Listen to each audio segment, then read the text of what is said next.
It is podcast time, and this is Matt Phillips welcoming you to the Mental Toughness podcast.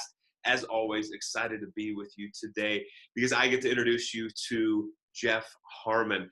Now, this one is fairly special to me. Jeff and I actually go back probably over a decade. We actually both worked for the same company in the corporate world, a company called Western Union, and that's where we met. I was based in Denver. He was based out east. And what's fascinating to me is that I actually am interviewing for him for this podcast today because two corporate guys, right, who I thought I was going to kind of die in the corporate world, right, work till I'm dead there, and I decide to break off and start my own business. Jeff, also a corporate guy, decides to break off at very similar timing and start his own business. So two corporate people going the entrepreneurial route. And our timeline has just been so similar along the way. So it's so fun for me to, based on the coaching and leadership business that he has built, be able to interview him for this podcast today. It's funny how things work out, even though, 10 years later in certain circumstances like it is today. So Jeff, a little bit about him. He is the founder of a company called Brilliance Within Coaching, and he's built his life and career based on two principles, which you dive into in depth in this podcast. How you lead matters, and it's not about me. I think something we all need a little more of along the way. But his story obviously goes well beyond that, right? And I'm going to give you obviously links to his website, do all this stuff. But 11 years ago, I think one of the most powerful pieces of his story was that he was actually diagnosed with a degenerative nerve condition, a condition where, there's a number of people who actually die from this. And it's actually now led him to kind of living his life, most of it, from a wheelchair. But what you're going to see is like his perspective is completely different than perhaps you would expect or what you have experienced with others, how positively he looks at it. It's just amazing to me. He is out now coaching, speaking at different companies. He's worked with companies like Johnson & Johnson and Merck and Novartis and GE, and is making a massive impact in this world. He's also an author. He's author of The Anatomy of a Principled Leader, Become a Better Leader in 10 Minutes at a Time, and The Impact-Driven Leader. He's doing so many amazing things based on this kind of servant leadership mentality, and he's launched this brand new online program that you're going to hear about that we'll put links to as well in the show notes that, if you're a company looking for kind of this leadership development and want to develop some servant leaders, Jeff can help you out with that for sure. So I am so excited to introduce you to today's guest, Jeff Harmon, a friend of mine that we go back a long ways. Used to be colleagues, I guess are still colleagues, just in a different kind of format. But without further ado, I would love today to introduce you to the one and only Jeff Harmon. So Jeff, welcome to the Mental Toughness podcast. Excited to have you here. Thanks, Matt. It's really a thrill. Just given our little bit of shared past, and to be in this context is a little surreal, and isn't it? Really fun. I'm with you. I was thinking in preparation for today. We go back a number of years, right? Yeah. And have had kind of similar journeys in that working for, a huge corporation, which we both worked for. And then, we both had this call to kind of leave the corporate world and start our own businesses. And so we've just run similar paths, which is funny to think about, like where we've come from and like where we're at today and now doing this podcast. And you've built all these amazing programs and the executive coaching and business coaching you do. And we'll talk about the Intentional Leader online program that you have and that you roll out at companies as well. You've done amazing things, right? And it's always fun to get to talk to you about our experiences on that transition from corporate to the entrepreneurial world, and, being able to really kind of live out our gifts, right, every day and do what we absolutely love to do and impact people's lives. So I'm very much looking forward to this. And, your story that we're going to dive into here in a little bit is very impactful. I think everybody's going to resonate with kind of what you've been through, some big adversity, and even diving into just that transition from corporate to the entrepreneurial world, and then what you're seeing, different business leaders deal with.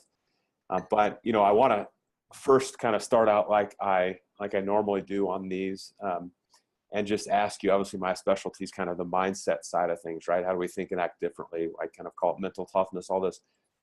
But if you had to describe someone who's got a really strong mindset, who's mentally tough, how would you describe that? Yeah, it's a great way to start, to level set.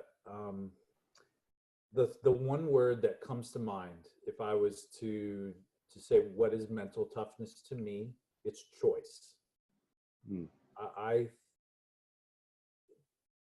For folks who constantly stay in a place of choice, and when I say that, I mean they're an owner and a leader, not a victim or a prisoner.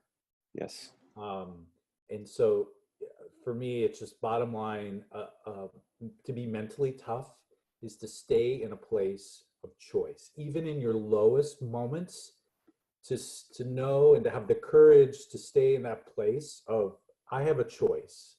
I have a choice about how I'm going to think about this. I have a choice about how I'm going to react and act and respond. So I would say that's my word. I know you didn't ask for a single word, but that's what came up for me when you prepared me for our conversation and said, that's where we would start. Choice. I love that. It's such a powerful word, right? Because I think a lot of times in life we do take on that victim mentality. I've done it before, right? I absolutely have done it, right? But keeping that perspective of we own how we react to the situation. We own the step we take forward or the step we take back, right?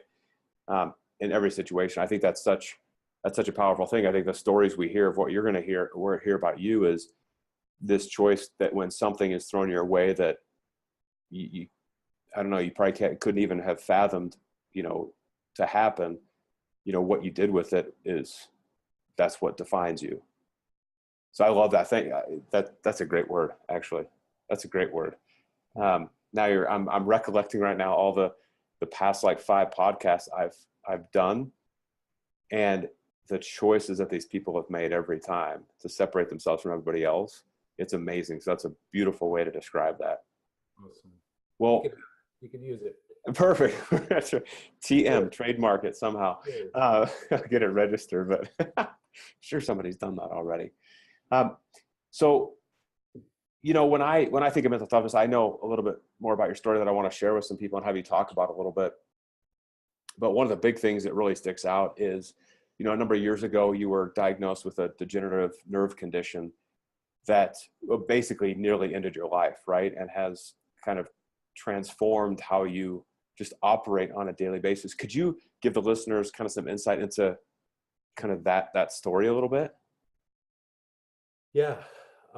So I'll just give you the folks the quick the Cliff Notes version of that story. So in 2005, 2006, started to trip, get a little clumsy, and I've always had big feet and a little clumsy, but it was just a little bit different. And so just made the decision to get it checked out. Mm-hmm. And at the time, I was a little clumsy, but I was playing basketball. I was running a little bit, doing some races from time to time. A few years earlier, I had done a few Olympic length triathlons. So, yes. Life was, athletically and physically, nothing was really impacted. But yes. I got tested, and long story short, I was diagnosed with adrenal myeloneuropathy, acronym AMN. And AMN is it's a congenital disease. I had the adult onset version, thankfully, because boys who it manifests in usually before the age of 12, oftentimes they die because it affects their brain. Wow. And so I'm very fortunate that it was adult onset, and so the likelihood ultimately of it taking my life, of affecting the white matter in my brain, is pretty low. It's still possible, but the odds at this point, I'm 40, almost 45 years old. The odds are pretty low. So that's the good news. But you know, it's a slow progressing disease. It destroys the myelin that wraps around your nerves, particularly your far peripheral nerves, so my legs and feet. And so walking started to become more of a challenge. 2013, I was walking to a meeting and took a bad step, rolled my ankle, and broke both my legs and both my bones in my lower left leg. So my tib and my fib, I broke those. And that kind of hit the fast forward button on the disease. I never got back to mobility that I had. And then just things just progressed even faster. And so 2016, my wife was like, you gotta get off your feet, stop walking, you're falling, and it's not safe. So in first week of January 2017, I got my wheelchair, an amazing ultralight Tylite, not a commercial for Tylite, but they're an awesome company. Right. We'll give a shout out to them anyway. Yeah, good shout out to Tylite. So I've been in my wheelchair for a little over 2 years, and life is amazing. Life is amazing. I actually, the first week I got it, 2 days later, I was on an airplane to Indianapolis for a speaking engagement and leading some workshops. So I didn't have time for anything. I had to get to work. I had Right. work to do. And so yeah, that's 2 years. So I would say at this point, here we are in the first quarter of 2019. I live about 95% of my life, 95% of my life in my wheelchair. Mm-hmm. I go to the gym. I move around in my chair. I'm able to get up and move around a little bit, but it's not really safe for me to do that. Right. Move around or walk long distances or even medium distances. So yeah, that's the story on that. A little bit longer than the Cliff Notes version. No, it's great though, because you know, a couple of things that stick out to me. One is you kept saying how life is amazing, that you feel like lucky that you got it at the age you did instead of like kind of being a 12-year-old kid. And those are, I would say, unusual words, an unusual choice that you made to use those words, because I think a lot of people in your situation would be saying something different, right? Something just that, you know, this stinks, or like, this is awful, or something like that.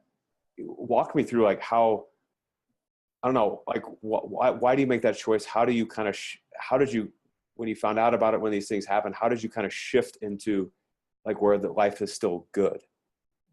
What makes you do that where other people don't? Yeah. I mean, I'm happy to share a little bit about my faith in Christ. I mean, that's a big part of it, but I don't want to also make it a huge story, because it didn't feel like a choice, Matt. It didn't feel like a choice. It was like, okay, this is what I got. Okay, let's go. It never actually felt like I needed to flip a switch. Like I was negative and then I chose to be positive. It was just, yeah. I mean, it didn't. I guess that's the simplest way to put it. It didn't feel like a choice, and then my faith. Yes. I believe I have a purpose. I mean, part of me being in the chair has a purpose to serve. I believe, you know, I believe that I have a mission: love God above all things and love the people He puts into my life. And so for me, this is putting people into my life that I would have never come in contact with. Yes. I mean, I have two daughters. One's 11, one's 7. This is normal for them, and so they see nothing odd about a wheelchair. Yes. it's just normal, and that impacts them. They have a level of empathy for other people that maybe other 11-year-olds or 7-year-olds don't have. Yes. So I get to be a blessing. I get to serve and love the people that God puts into my life in a different way because Yes. of my circumstance. So That's such a cool way to look at it, though, because I think I have a faith as well, and I think that kind of belief in something bigger than yourself. But I love how you put it, like you've got a purpose, right? You're put on the earth for a reason, and even though the circumstances changed slightly, right, or probably more than I know, you react so well to it. It's like, that's nothing. But even though they changed, you chose, like, well, my purpose doesn't change. I can still do what I was put on this earth to do. I just maybe will be in a wheelchair instead of walking towards you when that opportunity arises. yeah. That's such a cool way to absolutely look at it. How's your if you don't mind me asking about kind of your wife and like that progression and stuff, how did, as a couple, because I think, obviously I'm married, I've got 3 kids, I'm very focused on my marriage and how to make it great and things like that, and working through things. How did your wife and you kind of work through this transition over these last couple of years, especially? Yeah, it's a great question. It's such a big part of the story. So she was really upset with me, I have to say. Number one, she's a hero. Because when I fell and broke my leg, I mean, I was immobile. Yep. Completely. I mean, she just turned our life upside down and just dove in, and she's a hero. Then as things progressed, she was, because to be honest, Matt, I was living in denial. So before my broken leg, and even a little bit afterwards, I was like, I got this, I got a cane, and I'm good. And she was terrified. She was terrified that I was going to fall and that something even worse, I would hit my head and have brain injury, and, all the worst case scenarios that you can form. She was thinking, well, that could happen. So it was hard for her, and I was an idiot, and I didn't see it like I should have seen it. And ultimately I woke up. So, spring of 2016, when we started the process with insurance and Highlight and everything to get the chair, I woke up.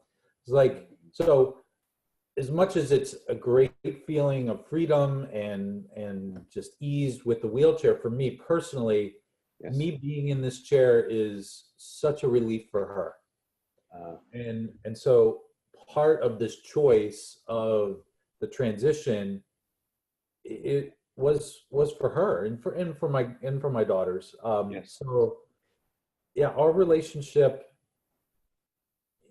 again, we had to work through her being pretty upset with me at certain points. Like, why don't you see this? Why are you so in denial over what you need to do for yourself, for us? And it took me a while to wake up, because I was prideful. I got this. I can still do what I always used to do. I can still mow the lawn. I can still clean the gutters. I can still, get up on a ladder and change a ceiling fan. Yes. I can still walk on the beach, but I couldn't. Yes. I couldn't do those things. So I had to wake up, and so it was a reckoning that she and I had to have.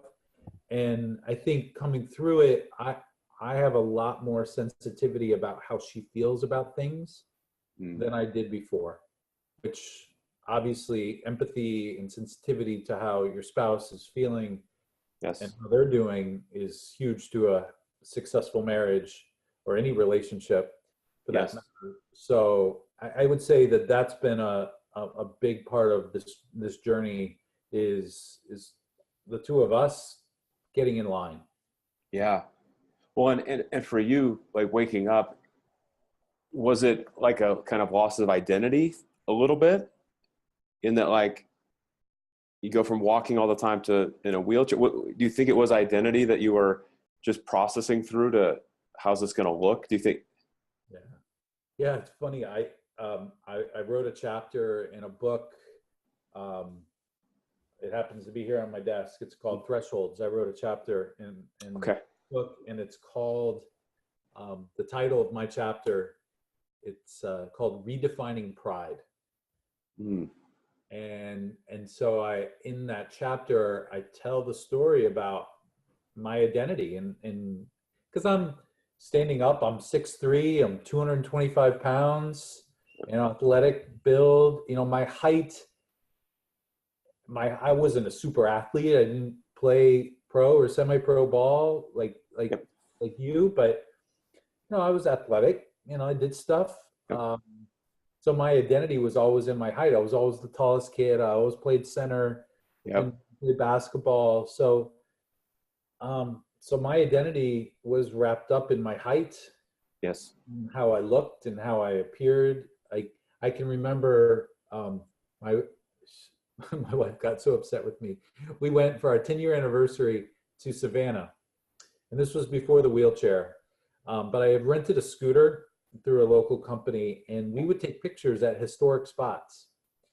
And I would refuse to take a picture in the scooter or with my cane. I refused. I would set it off to the side and get all set up so that the picture would be, and my wife, her name is Sandy, would be like, "What? Why are you doing that?" Mm. So it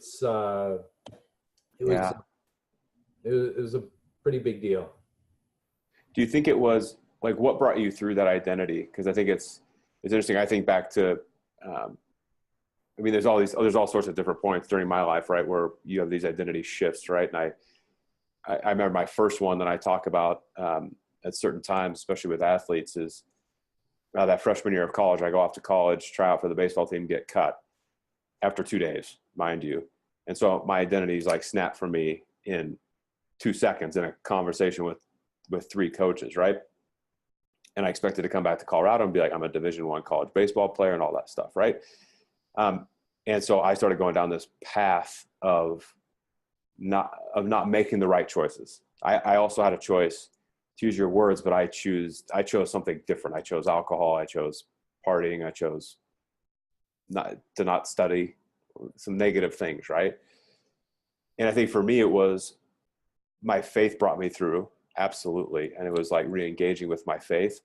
And then it was this rediscovery of that purpose for me, right? My purpose wasn't to play baseball.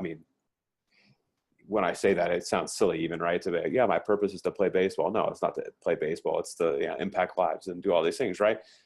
But I finally redefined kind of that purpose, which really brought me through, thankfully, to the other side in a positive way.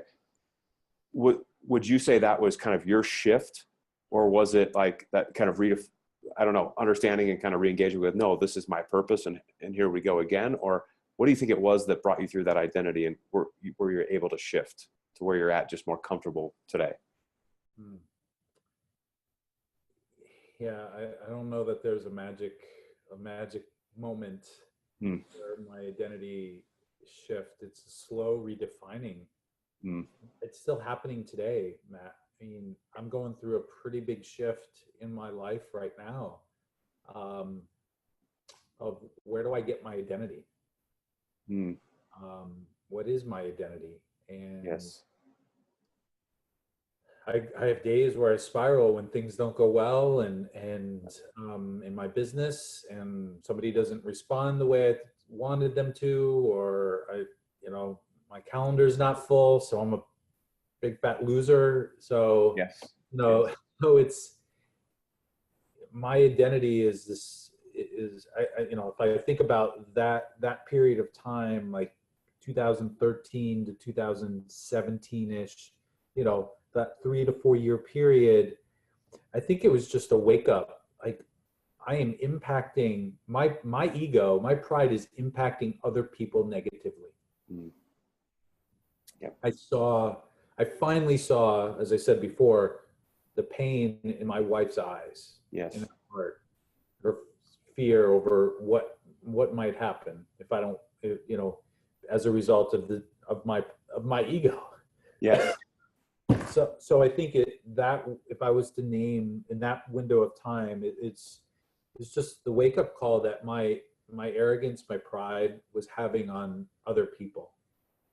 It's fascinating because, this resonates so well. I mean, knowing about you and obviously kind of reading and all that stuff, the way I know you kind of describe, at least the way I describe it, I don't know, you can tell me different, but it's like your kind of message, there's kind of two main themes in here. So first of all, how you lead matters. And the second thing is, it's not about me. And which lines up so well to what you're saying, right? About seeing your wife in a different light, understanding ego and pride and what that does, and the impact it has. Can you talk a little bit about kind of like how you lead matters? Maybe it's not about me. And maybe talk a little bit about how, I don't know, leaders can kind of deploy those in their life and can kind of use those for good. Yeah. So I'm going to just be real for a minute. I'm real. I've been real the whole conversation. Right. No, everything I've said is a lie. No, I'm going to be right. Exactly. Here's the real Jeff. No.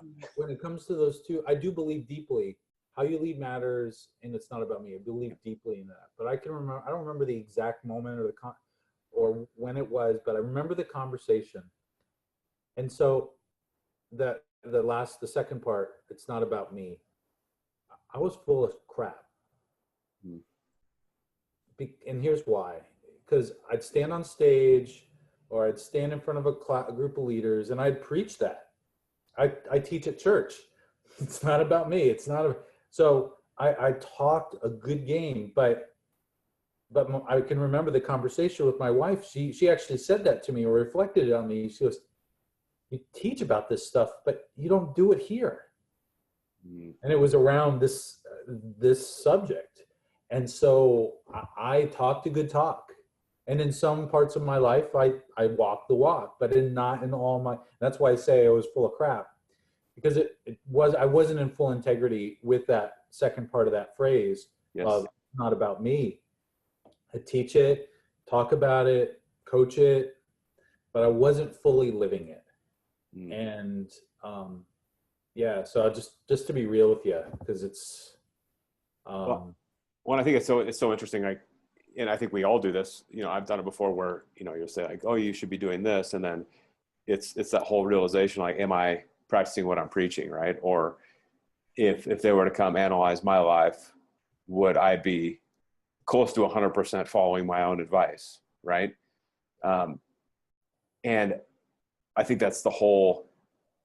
I appreciate you sharing that because I've been through that too. There's certain times where it's like, yeah, you should be working out. Fitness is important, and then I'm not going to the gym, right? So it's that kind of self-gut check of like, well, no, it's, I've got to be doing what I say I'm going to be doing, and like if I believe in it that wholeheartedly, then, and I know the benefits of it, then why am I not doing it? Yeah, exactly. So I mean, today I can say I'm not perfect. Right. I don't need it to be, but I do my best to live in full integrity with that phrase. It's not about me. And I really, I'm living it more today in truth, in authenticity than I think I ever have.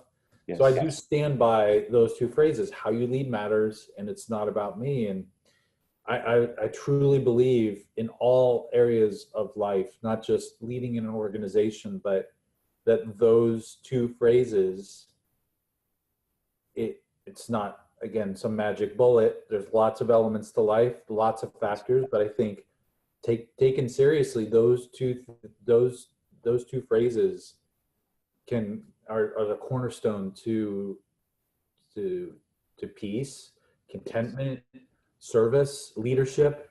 And I think they're powerful. Well, I think it's interesting because you work with a ton of business executives, right, on this exact topic, and business owners. And it's one of those things, easy to say, hard to do, or can be hard to do, depending what we choose. What are some ways that, I don't know, when you're working with business leaders, that you help them to like practically apply it? because I'm a big, like, how do we practically, it's great to be like, oh yeah, be servant leader. That's great. Right. Just like I'm saying like, oh, be mentally tough. Right. It's great. But it's like, what's the practicality to it? Like, how do I actually implement this and stick with it? So what's like one thing or what that you teach business leaders to be like, okay, here's how you can practically apply this thing. Here's where you're going to see a benefit. Here's questions to ask yourself, like whatever it might be. Yeah.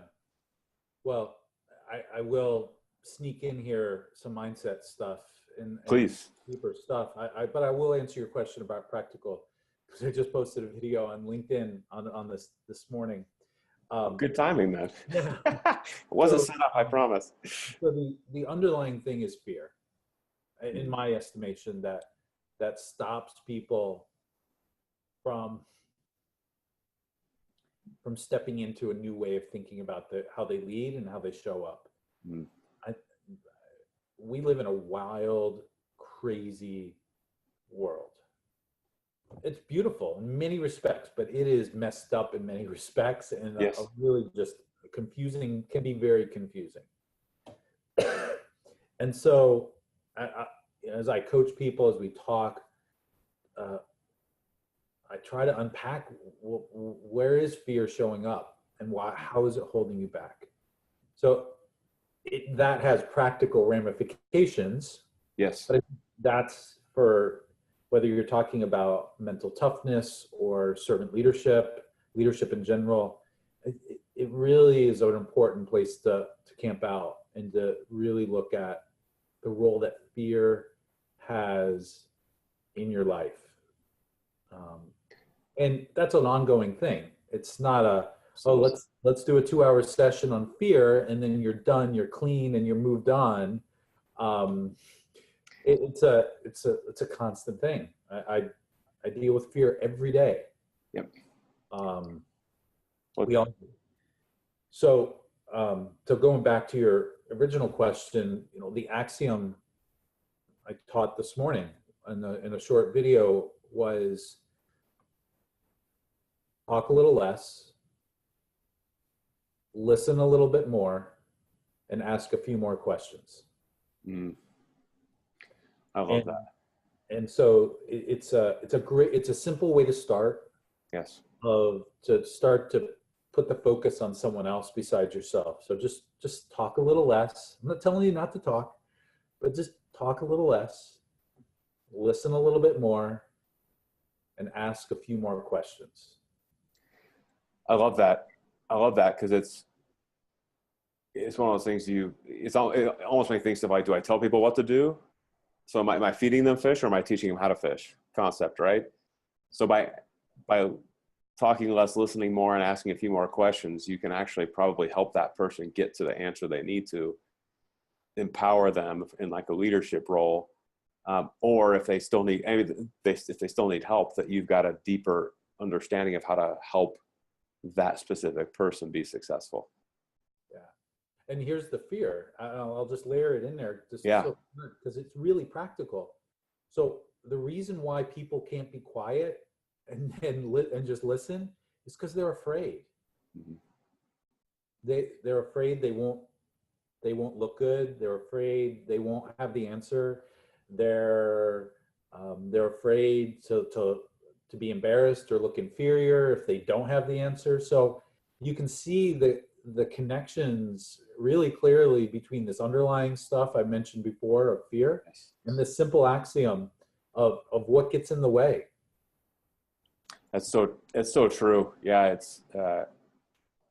I think those fears, especially in the corporate world. I mean, you've lived in the corporate world, right? If you say something wrong or don't have this appearance that you're truly like out front leading, like, and by that it's usually like talking a lot in meetings. At least that's what I've experienced. It's like, yeah, to your point, you're going to be judged. You're going to be, people are going to go away being like, wow, like why he or she let their team member talk, right? And why weren't they talking? It's like, no, this is the best person to talk when that could be the reality, right? This is the subject matter expert. Why would I speak up? That's why I hired this person in the first place. But that focus on how do I build up those people around me, serve them, so they can be the best leaders, best husbands, wives, uncles, aunts, friend, coworker, whatever, as humanly possible. I think it's such a shift. I always, when I was back in the corporate world, and I still have that same mentality now, but it's like when you have people work for you, it's work on your team. It's like, how do I prepare them so they can go out and find like another rocking job someday, right? And that's not a reflection of like they left because they were unhappy or anything like that, but it's like they're so well prepared, like they should get this other opportunity, and kind of prepare them that way instead of the fear of losing your team, right? It's a fear of, well, let's grow them and make them amazing. Yeah. Could I suggest a book for folks? Oh, of course, please. I love book ideas. So aside from yours. So the book speaks to a lot of this, the underlying stuff. Patrick Lencioni wrote a book a number of years ago called Getting Naked. Okay. All of his books, save one or two, are all written as fables. So Getting Naked is a fable. And the context is consulting and client service. Yes. But if you're not in that, if you're listening to this and you're not in that world, don't worry. It is universally applicable to leadership and to any place, anything that you might want to do where there's service involved. Okay. It's just, I'm doing, and you mentioned the intentional leader a little while ago, and we'll talk about that later, but next month we do a series for our clients, for our users, called Naked Leadership. So we took the concepts of getting naked from a sales and service consulting perspective and translated them into the world of leadership. So Lencioni talks about fears. He talks about the fear of failure, the feel of being embarrassed, the feel of looking inferior, and how to move through those. Yes. So I recommend that book all the time, no matter what field somebody's in, even if they're not in sales or client services or stuff like that. It's a really good book. Well, and you're exactly right. It's a basis for everything, right? I mean, that's where I spend a lot of my time as well, of like, what are those fears? And that's one thing I've had to work through, and I continue to work through. I think it's a daily practice that we all have, or should have at least. When you look at, like, you made that transition like I did from corporate world to working in a, supposedly steady job and income, every paycheck every 2 weeks, all that sort of stuff, right? And then you jumped off into became an entrepreneur and started your own business.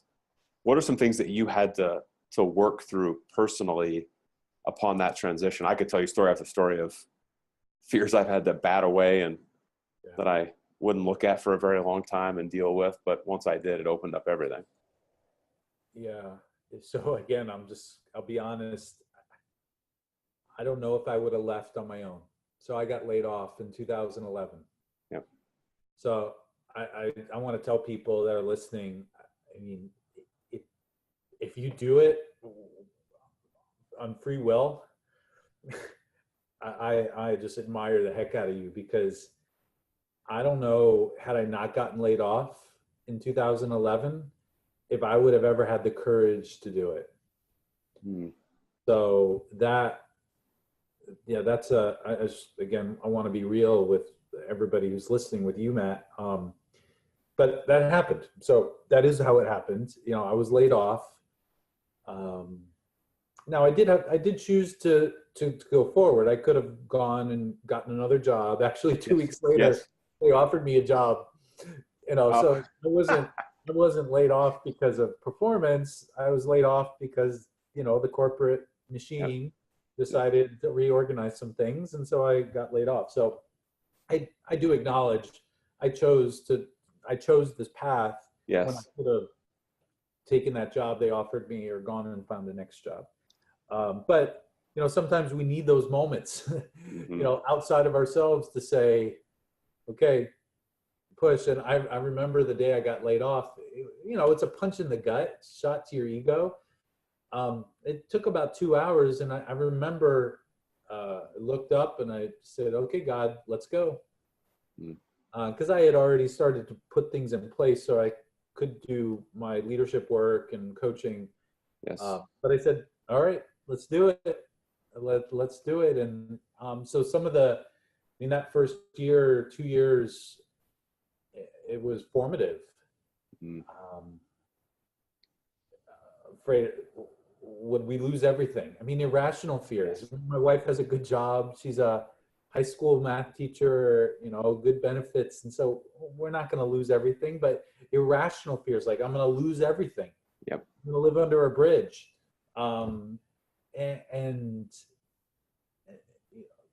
And so fears along those lines, will this work out? Will I have to go back and get a job? I don't want to go back and get a full-time job in a company or a corporation. I don't want to do that. Yes. So just,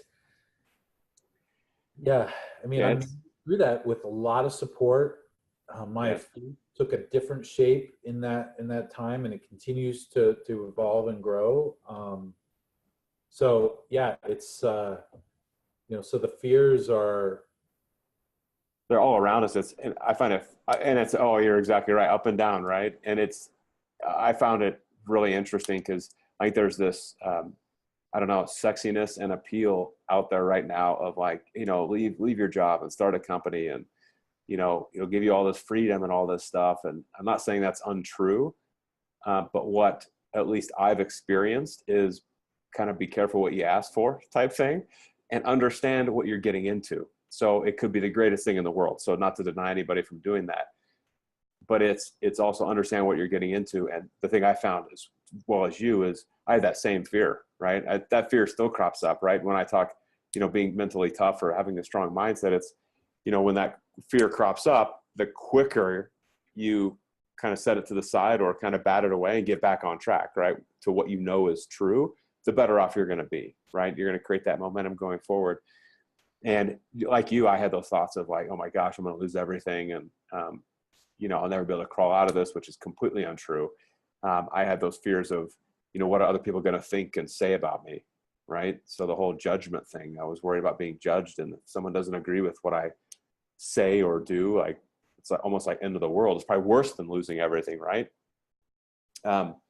And it's amazing. I don't care if you're in the corporate world or starting your own business or running your own business. I'm curious to get your perspective on this, but I think the faster you realize that, the faster you look at those fears and the doubts and all that stuff, and the faster you deal with them and like ask for help and like, but use these resources you have and stuff like that, the faster you quit, that you're able to kind of move through, the greater life you'll have, greater business, greater relationships, all that stuff. Do you find that to be true as well in kind of what you teach and what you've experienced? Yeah, I mean, I'm trying to think of just some of the most recent battles that where I faced down fear, and a couple things for me. Hydration is really important. I find that I tend to spiral when I'm not hydrated. Exercise is really important. So I just got back from the gym right before our conversation. So moving my body is really important. This screen that we're sitting in front of is a death trap for fear, because you spiral. Yep. So those are two things. You mentioned support, so surrounding yourself with support. People who've been there, done that. I had a breakfast this morning with a longtime mentor and colleague, and he's saying he's been doing this for almost 20 years, and this is the driest 18 months that he's ever had. And it's like, okay, so I'm having a slow first quarter, 18 months. Okay. And he's like, just stay the course, stay the course, keep staying in activity. So I would say there's the physical aspects of it, which I know you do a lot of work around, and then, support, surrounding yourself with support. And then I mentioned it a few times, my faith, that I have to really work hard, that my identity is not wrapped up in my bank account. My identity is not wrapped up in whether someone says yes or no. My identity is not wrapped up in the skills I have or the abilities I have, but my identity is in Christ. And so that I would say, so all of those in not any particular order, but those are just some of the key things that I've learned to face down fear. I love that. And yeah, what you're saying is like, how do we take care of ourselves? How do we get rid of energy, the negative energy that we don't want? How do we have that, you know, it's the old saying, you're the average of the 5 people you spend the most time with. That belief in something bigger than yourself, which is faith, it's purpose. All those things, I 100% agree. They lead you kind of through that fear, because at least for me, and I think every person out there, they crop up, like those fears crop up when you least expect it. And all of a sudden it's staring you in the face. And we have ways, if we choose, to work through those. Yeah. So tell me about the Intentional Leader, because I know that's a program you've been running at different companies and stuff like that. And you and I talked a couple weeks ago about it. And I wanted the listeners to hear about it. Could you talk to us about the Intentional Leader, kind of what it looks like, how it works, stuff like that? I think it's fascinating. But yeah, thanks, Matt. It comes back to this axiom: how you lead matters, and it's not about me. And it's amazing. The more I worked with companies, the more I realized that they're starving. They're parched for help in how they lead. Mm-hmm.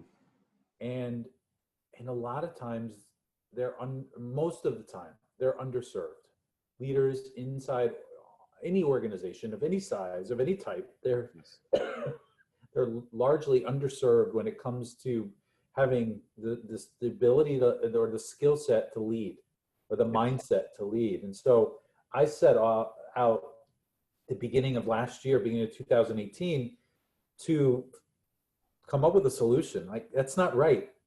How you lead matters. Yes. And I want to help.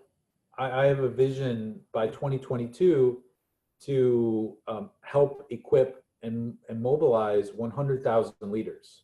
Mm. And so starting to think about, well, how do I do that? So I can't replicate myself 100,000 times. Right. At least not yet. Right. So how do we do that? So what we created was a platform, a subscription platform, where we deliver what we believe is world-class leadership training and coaching in bite-sized portions. Because time is another thing that ends up being a huge obstacle for people investing in themselves.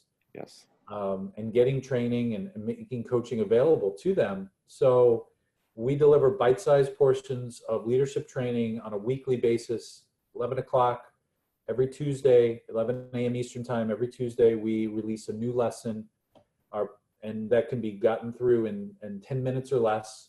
We make coaching available as part of a user of our platform. And in the feedback that we're getting, we're barely 12 months in. Yep. But the feedback we're getting is extraordinary of how this approach to learning is transforming how they lead in their teams and the organizations, because it's giving them this fresh water, this refreshing moment, this sharpening the saw, whatever metaphor you want to use, in the midst of being really busy. And we've priced it in a way too that eliminates budget often as a limitation. So we have a big vision. We want to serve a ton of people, and because I believe the one consistent thing in the world that is going to solve some of our major problems is leadership. And if board leaders know that leadership matters and know that the foundation of that is, it's not about me, I'm so excited about what the future of our world could be when we reach 100,000, 200,000, a million leaders. Yes.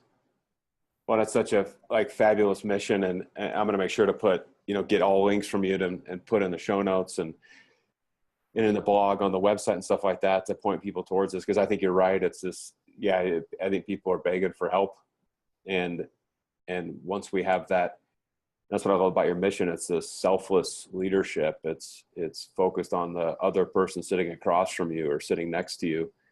And that goes for marriages and people you're dating, and children, to your colleagues and coworkers, and even your clients that you're working with, right? If it's so focused on them, everything else takes care of itself. That's the truth to the whole thing.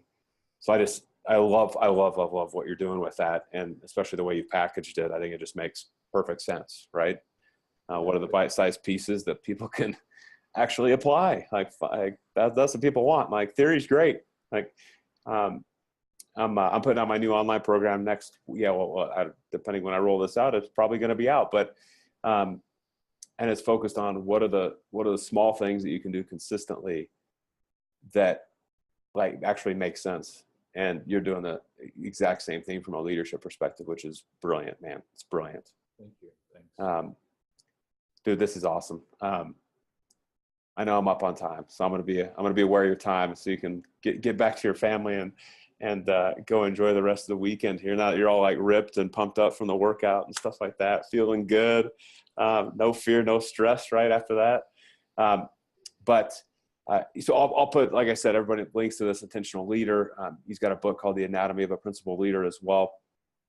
And Jeff, we didn't even get to, in depth of like that full transition from corporate to, entrepreneurship and all that stuff. But this was awesome. I can't thank you enough for your time and wisdom and just so thankful we met, many, many years ago now. It's led us to this point.